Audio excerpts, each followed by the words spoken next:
झारखंड में बीजेपी परिवर्तन यात्रा शुरू करने जा रही है और इसकी शुरुआत साहिबगंज से केंद्रीय गृह मंत्री अमित शाह करने जा रहे हैं।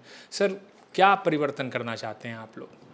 व्यवस्था का परिवर्तन है, नेतृत्व का परिवर्तन है, झारखंड के बेहतरी के लिए सत्ता का परिवर्तन है।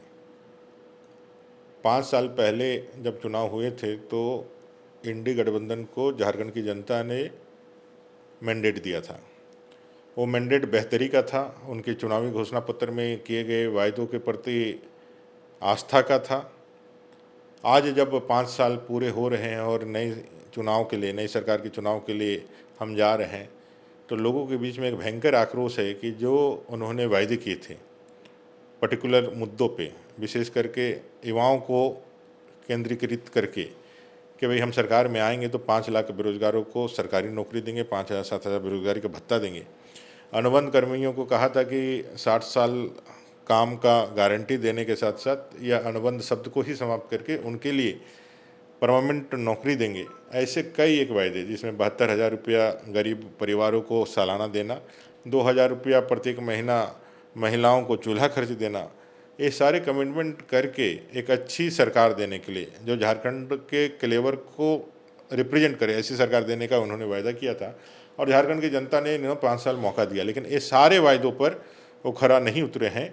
यहाँ आदिवासी हो, चाहे दलित हो, चाहे मूलवासी हो, चाहे यहाँ पे रहने वाले पिछड़े अति पिछड़े लोग हैं, सभी लोग इस सरकार से त्रस्त हैं और इस कारण से एक परिवर्तन चाहते हैं। और उसी परिवर्तन को नेतृत्व देने के लिए हमारे केंद्रीय गृह मंत्री आदरणीय अमित शाह जी भोगनाडी के ऐतिहासिक धरती पर सिद्धू कान्हू जी के नमन करके यह यात्रा प्रारंभ कर रहे हैं। सर, लेकिन जो इंडिया ब्लॉक है, जिसकी सरकार है यहाँ पर, वो लगातार ये कह रहे हैं कि हम तो कई सारी योजनाएं लाकर आ रहे हैं और उसका इम्प्लीमेंट भी कर रहे हैं।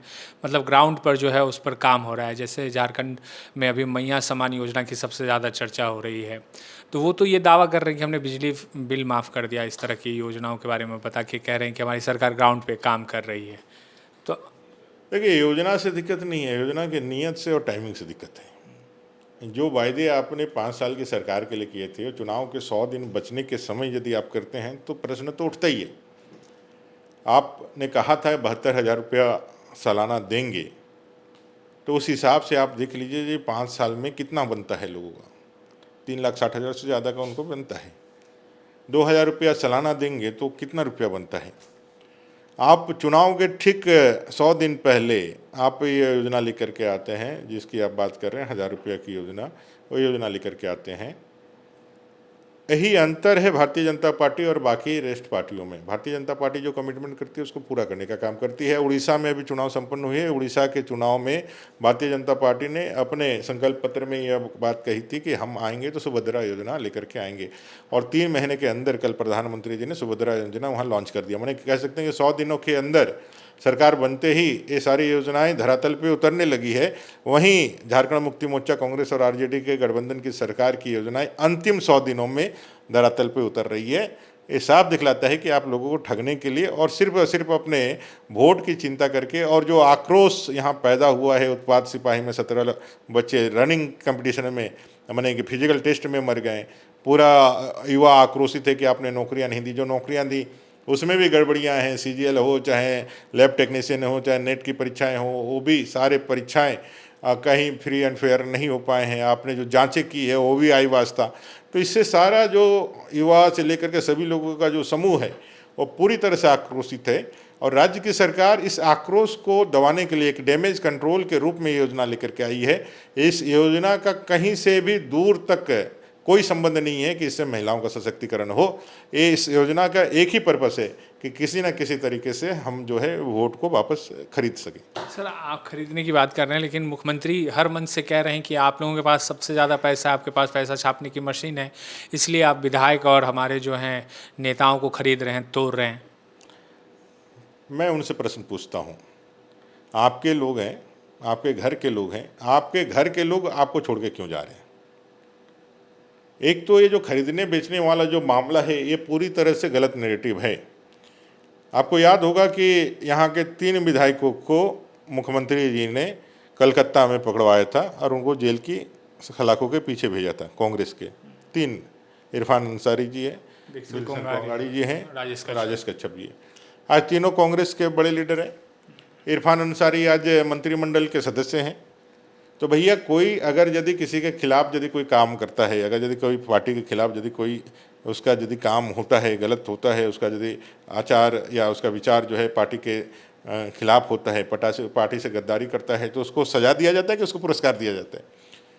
तो साफ ये तय है कि भाई कहीं से भी भारतीय जनता पार्टी के ऊपर जो एलिगेशन लगाते हैं वो कहीं मामला रहता ही नहीं रहता है। हाँ, ये जरूर है कि अगर यदि भारतीय जनता पार्टी में कोई भारतीय जनता पार्टी के विचारों से सहमत होकर के भारतीय जनता पार्टी में अगर यदि वो आना चाहते हैं तो हम अपने द्वार को खुला रखे हैं, हम उनका स्वागत करते हैं। हमारे लिए कोई भी पोस्ट किसी के लिए जन्मजात या वंशानुगत रिजर्व नहीं है। हमारे यहाँ कोई भी आए जिनको मौका मिले, जो अच्छा काम करे, वो हमारे शीर्ष पद पर भी जाकर के नेतृत्व दे सकता है अपनी योग्यता और क्षमता के अनुसार। इसलिए भारतीय जनता पार्टी ऐसे तमाम लोगों का पहला पसंद है जो भारत की सेवा करना चाहते हैं, जो झारखंड की सेवा करना चाहते हैं। आपके साथ आपके घर की बेटी नहीं रह रही है, आपके साथ आपके 40 साल पुराने कार्यकर्ता नहीं रह रहे हैं।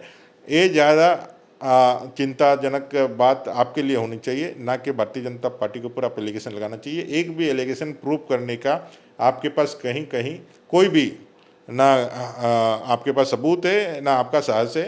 ये सिर्फ राजनीतिक बयानबाजी है। आप अपने घर को संभालिए। और भारतीय जनता पार्टी विश्व की सबसे बड़ी पार्टी है और भारतीय जनता पार्टी के जितने सदस्य हैं, सदस्य यदि 1-1 रुपया भी देते हैं ना तो उनके पास करोड़ रुपया आता है। ये भारतीय, इनको समझना चाहिए। हम लोग एक लोकतांत्रिक पार्टी हैं जो पूरे देश के साथ विदेशों तक में काम करने वाले पार्टी हैं। और आप एलिगेशन लगा करके जिनके मंत्रियों के घरों से पैसों का माने खजाना निकलता है, उनके पीए के घर से पैसों का खजाना निकलता है, उनके सांसदों के घर से पैसों का रेक निकलता है, वो हम लोगों पे एलिगेशन लगाते हैं। तो एक तरह से हास्यास्पद स्थिति है। 2 सवाल लेंगे सर। और एक वन नेशन वन इलेक्शन पे भी जो है कल मुख्यमंत्री ने कहा कि आप लोग चाहते हैं कि एक दल की ही सरकार हो, इसलिए आप इसको लेकर आना चाहते हैं। जो रीजनल पार्टियां हैं, उनके जो फोर्स हैं, उसको ख़त्म करना चाहती है सेंट्रल गवर्नमेंट। तो इस वजह से वन नेशन वन इलेक्शन की बात जो है कर रही है, कैबिनेट से उसको मंजूरी दी है। क्या Bharatiya Janata party one nation one election के माध्यम से जो बिल लेकर के आई है या जिसको कैबिनेट ने मंजूरी दी है, उसमें इलेक्शन नहीं कराने की बात कही है क्या? इलेक्शन तो हम कराने की बात कह रहे हैं। हम कह रहे हैं कि भाई पूरा देश में 5 साल लगातार हर महीने सालों के हर कोई साल ऐसा नहीं है जहां चुनाव नहीं होते। चुनाव में संसाधन बहुत लगते हैं। हम एक प्राउड डेमोक्रेटिक स्टेट के रूप में जाने जाते हैं, जहां हमारा अभी तक जो लोकतंत्र है वो बहुत मजबूत होकर के आगे बढ़ा है। दुनिया इसके लिए हमें सराहना भी करती है। तो इसमें फ्री एंड फेयर इलेक्शन कराना और उसके अंदर संसाधनों का जो डिप्लॉयमेंट होता है, जो लगता है, वो बहुत बड़े ह्यूज पैमाने पे होता है। आप झारखंड को ही देख लीजिए। ये झारखंड का 1 साल पूरी तरह से लोकसभा और विधानसभा के चुनाव के कारण 1 साल पूरा जो है चुनावी वर्ष के रूप में चला जाता है। हमारे पास काम करने के लिए 4 साल ही बच जाते हैं। तो ऐसे परिस्थिति में वन इलेक्शन वन नेशन यह बहुत ज़रूरी है। जब हमारा देश आज़ाद हुआ था तो हम एक ही साथ इसको लेकर के आगे बढ़ रहे थे। बाद के कालखंड में यह धीरे धीरे अलग हो गया। आज समय की ज़रूरत भी है और उनको ये डर नहीं रखना चाहिए। क्षेत्रीय पार्टियां क्षेत्रीयता के हिसाब से क्षेत्रीय एक निश्चित भौगोलिक सीमा पे लड़ती है। जो राष्ट्रीय पार्टियां हैं वो राष्ट्रीय हिसाब से लड़ती हैं।